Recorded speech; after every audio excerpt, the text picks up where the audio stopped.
fabric shopping. This is super important, and I've gotten a lot of feedback that I only work in fabric that is cotton, which is simply not true. I actually work in a lot of different fabrics, and I am going to show you some of my favorites. Alright, calicos. You gotta be super careful with those. I mean, they can get real cutesy, which I just don't do. But you can never know what you can find in certain sections. Like, look at this is really great, right? And that's in the calico section, so you might want to check out that. And they've come a long way with a lot of these. I mean, some of these are really actually pretty beautiful. Right, a little more contemporary, modern. You see that? Right, I think that's really beautiful. So you never know what you can find. So just because it has, you know, a general overarching category that you may not always want to go into, don't discount it completely because you never know what you can find. All right, batiks. Generally not my thing. I am a child of the 70s, but it just tends to be a lot. If you are going to go with a batik, I tend to direct my students towards something that is a little bit more in the same tone. Otherwise, it can get super busy when you pick up a bunch of like batiks that are just going nuts and they're all competing for your attention visually. All right, so just be careful about that. What is this? Novelty fabrics. Oh my god. Okay, they serve a purpose, great, you're making a baby quilt, whatever, like, but it's a lot of print. And often, again, it can be cutesy, which I just don't do. I don't go for that at all. So, you know, if you have a specific project that you're looking at, take a look, but in general, that is not a section I spend much time in. No, ma'am. All right. So, linen. I would say probably not. They have better wovens that look and feel like linen. Linen, the care is just too delicate, and you know, it's a woven that can fall apart. It's not going to look great over time. So I'd probably avoid that, even though, I mean, oh my gosh, look how beautiful this is. I love this, right? This is so something that I would, but again, you can get a woven cotton that's, you know, extremely similar to this, that's more of a quilter's cotton than a pure linen, which is gonna give you trouble. Okay, so satin. I would never use this unless it's specifically, like, say for a baby quilt and it's just the tiniest little border or the binding or something like that. It can be kind of cute, but in general, ooh, it's so shiny. Okay, faux leathers. Some of them can be good in terms of trim, but again, you're going to want to double check the care instructions on those to make sure that it can be washed and that's going to hold up over time. I've never actually personally gone that route. I've just felt it's a little bit too on the nose in terms of like the look and feel that I'm going for, but I know other people have used it and experimented with it. It's just not my thing, but you know, it certainly can be an option if the care instructions will allow for it to be in your work. It could be interesting in a binding or a little strip of you know, the stop border or wherever, but yeah, I'll let you know though if I do it.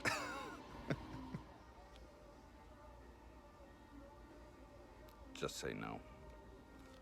All right, sportswear or men's suiting. All right, so sportswear, just be careful it doesn't have stretch to it, okay? If it does, you're gonna have to solidify it with a backing. All right, so a fusible backing on that, like when you're doing a t-shirt quilt or something like that, you want to stabilize the fabric so that it doesn't retain its stretch as you're trying to quilt it. Then men's suiting can be really fun, but you just want to be careful that it is a washable fabric, because a lot of men's suiting is not meant to go in the washing machine.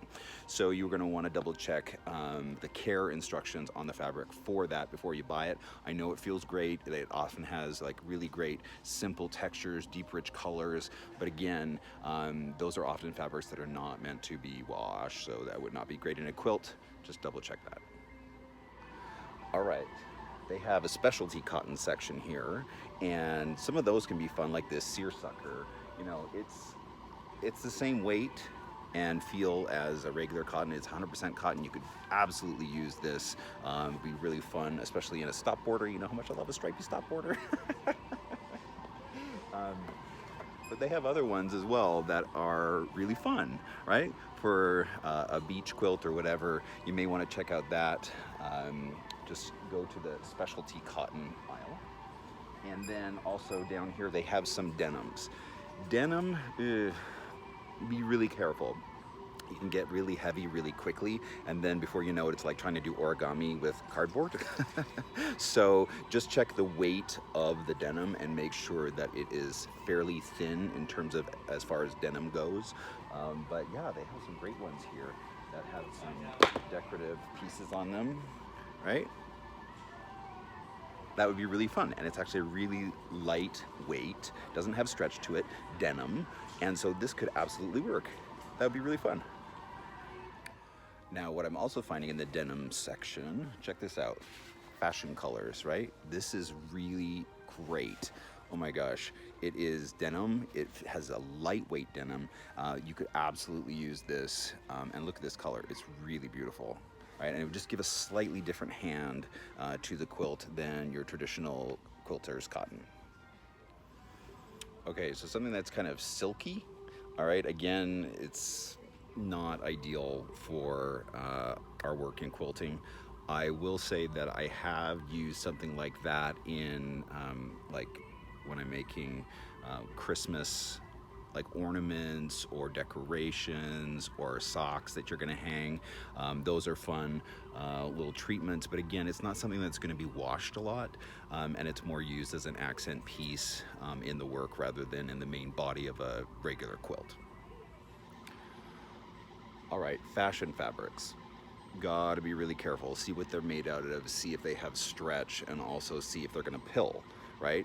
So if they're made of like 2 fabrics or more, often those can start to wear out differently over time and start to begin that pilling process. But like this, check this out. Like I really love this fabric in terms of just like the color and the texture. But because it's a fashion fabric, it has stretch to it. So I can't use that. So I'm gonna put this one back. All right, one place I always like to look is men's traditional shirting. All right, it can be super fun, right? It tends to be a little bit on the thin side, so you know, check that you're getting the right weight of it. But again, like this one is a woven, right? Again, you can check by the edge, right, whether it's woven or not, whether it has like a hard selvage or whether it's more this kind of frayed fabric. So check for men's shirting. They often have really great classic prints that you can get that are often great in quilts. Again, just check the weight of the fabric, that it's heavy enough for you, okay? And flannel. Okay, now, the really heavy duty puffy stuff, oh man, I like avoid this, right? Unless you're specifically doing a heavy duty like flannel. I'm gonna use the word blanket, not even quilt. That's where you wanna be shopping for that. But they do have kind of more low pile, which is a lot easier to work with. Look at this one, right? It's super thin and it's easy to work with. It doesn't have that super fuzzy edge to it, and I would only really ever use this on the back of a quilt. I've done some Christmas quilts that have a really, really low kind of thin flannel on the back, and that has worked great. Also in detailing, like on that same Christmas quilt, I made a lot of the Christmas trees out of a light flannel, and it turned out really fun, especially with a little stitch, a little blanket stitch around the edge of it, and then it's kind of fuzzy on top, so that can be kind of fun. Good way to use that as well. Okay, vintage. Now we're getting there. I actually really like some of the vintage, especially the wovens. Check out some of these that are really beautiful, right? The problem with wovens is when you start to cut them, they get kind of thready, right? But they serve such a great, look how beautiful that is, right? I just think that this is really a great fabric, right? So I often will go to wovens. I tend to stick with just like one color as opposed to going into a lot of print, which, you know, some of them have. But even some of them, they tend to be more classic and complementary to one another. So you might want to check those out. They are definitely one of my favorites. Oh my God, from the wovens, check this out. It's so beautiful. And again, you can tell the wovens just by the end, the way that all those strings are coming off, right? That is a woven material rather than just a flat, plain cotton kind of muslin base, which is what they use to print on most quilt fabrics. Okay, upholstery fabric. Sometimes you can find really great ones that are not too thick and that you can actually use in a quilt. I have used these often and people don't even know it, but they really lend a different hand, right, to the quilt because it just feels different, right? It's not a flat cotton. It has more texture to it. So I have often used this, but again, the one thing you're gonna wanna look for is, does it stretch? Add, right? No stretch, right? And how heavy of a weight is it? So as you're going through and looking at this, there are some really great options, and it can be as expensive as heck though. Just watch out for that. But I have on occasion found a fabric I just couldn't pass up in this department, so it's worth checking out. Like, look at these home fashion fabrics, right? On the big roll, right? And they're meant for, you know, sofas or whatever, but oh my gosh, like this one is so beautiful and it's super thin. I could absolutely see myself using this one. All right, duck canvas.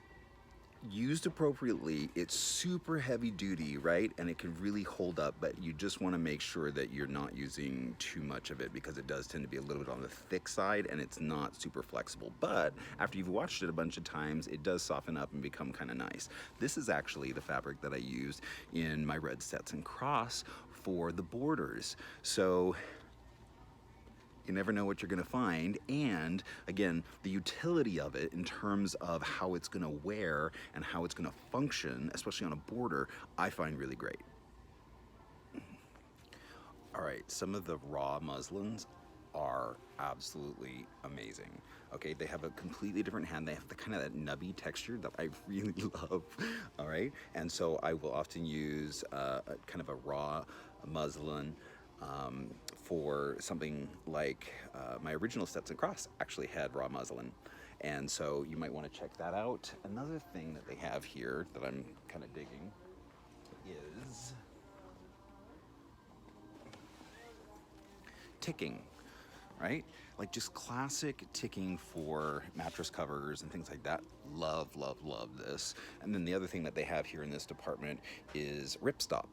All right, it gives you the feel of a canvas without the weight of a canvas. So you might want to try that, especially if you're looking for colors in khakis, olive greens, you know, all of those great colors. I have done that. In fact, the original deer head silhouette quilt that I did had a lot of that in it. So that's another great texture as well because it has those really great little kind of squares like actually woven in.